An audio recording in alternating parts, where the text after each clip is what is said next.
Home equity right now is at record levels. In other words, the average homeowner has more equity than we've ever seen in the history of the United States.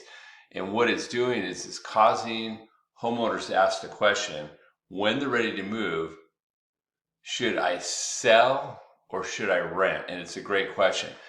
I'm starting to confront this more and more with people as they're getting ready to sell their homes. And I wanted to share with you in today's video some strategies to consider, or some key bullet points you want to take into consideration when you're making the decision is, should I sell or should I rent? The first thing to consider is location. How far are you moving away from the rental property or potential rental property? That's important. That's important because it has to be managed. And the further away it is, the harder it is for you to manage. The second thing is what kind of condition is your property in?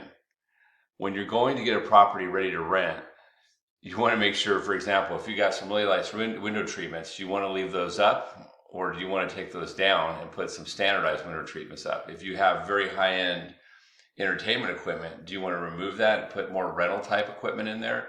Is there carpet that needs to be replaced? Were you thinking about putting wood floors? Should you still do that, or should you leave carpet in?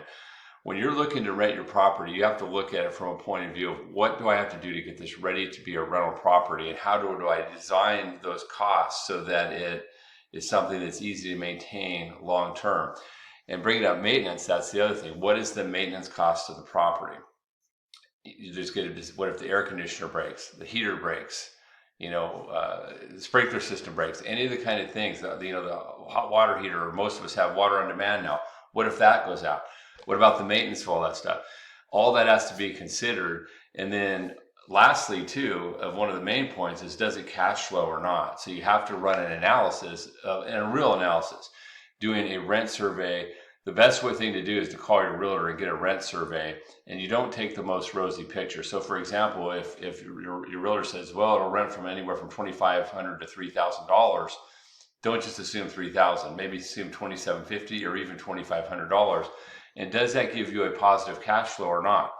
It's okay to rent a property out if you have a break-even cash flow, or even slightly negative. If you can swing at $100 to $200 a month long term to build equity in a house, it can be worth it. However, if you're like $500, $600, $700,000 upside down, number one, it's going to make you harder to qualify for the house you want to purchase. And number two, if any curveballs come your way in life, it's going to put you at threat your whole financial plan. So those are some of the key things to consider. Do you want the hassle of being a landlord? The maintenance costs. How difficult will it be due to location and you willing to get that midnight call that something went wrong with the house and you've got to deal with it? Even if you delegate it out to a property management company, are you willing to get up to 10 or 15 per month percent per month they take out of the rent? And then lastly, and the most important thing, is your financial plan. When you're looking to rent versus buy, the reason you would want to retain as a rental is to get the long-term appreciation of the property. And it's definitely worth it under the right circumstances. However, it also has an impact on your cash flow of your new house, because that equity, when we grab that equity out of the house, what's the best use of that equity? Well, that will depend on your situation. I have a lot of people right now that will take that equity, will pay off all of the debt that we have, all the consumer debt, and then still have a big down payment on a new home. So even if their house payment's going up, their overall obligations monthly are going way down, and we completely restructure their financing. So the way to do this right is to do an actual mortgage plan. My name's Todd Baker. I'm a certified mortgage planner. I do advice-based lending, completely different than everybody else you're going to talk to as a loan officer, because I look at these things and give you advice and give you options based on sound financial planning principles and practices. So if you're interested in selling your home and you're in that dilemma, should I wait to sell, or should I sell now? Or more importantly, the topic of this video, should I rent or should I sell? Give me a call. We'll build a mortgage plan together. If you're okay with the property management and the maintenance, if you say, okay, I'm okay with that, then it surely comes down to what's the best financial decision, and the way to make that is a properly structured mortgage plan. So I hope you found this helpful. I hope you have a great day, and please feel comfortable reaching out to me and also sharing my name with your family and friends and neighbors and everyone else.